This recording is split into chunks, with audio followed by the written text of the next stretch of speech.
Kinumpirma ni Vice President Sara Duterte ang pagkakasira ng kanyang alyansa kay Pangulong Ferdinand Marcos Jr.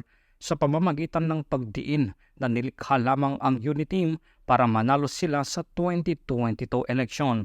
Ayon sa Vice Presidente ay ang UNITEAM ang katandem noong 2022 elections at ngayon ay tapos na ang eleksyon. Nanalo na kami.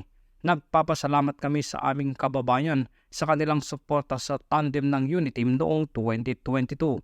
Yan ang nasabi ni Vice President Sara Duterte sa mga reporters sa pagdalo niya sa ika-126 Independence Day Anniversary Celebration sa Davao City.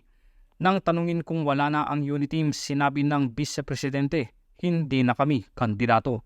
Nang tanungin kung wala na ang UNITEAM, sinabi ng Vice Presidente na hindi na kami kandidato.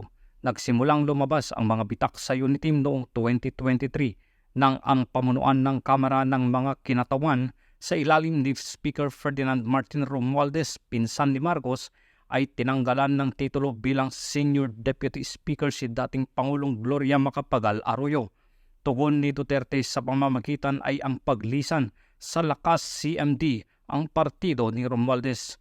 Ang Vice Presidente ay tinanggalan din ng mga confidential na pundo ng Romualdez-led House sa ilalim ng 2024 national budget. Noong unang bahagi ng taong ito, inakusahan ni dating Pangulong Rodrigo Duterte si Marcos na paggamit ng ilegal na droga sa isang prayer rally sa Davao City. Ang kanyang mga paratang ay itinanggi ng Pangulo, kasunod na sinabi ni First Lady Lisa Araneta Marcos sa mga panayam na badshot ang Vice Presidente sa kanya matapos siyang makunan ng kamera na tumatawa habang inaatake ang kanyang ama ng Pangulo ng Pilipinas sa Davao City noong event noong Enero.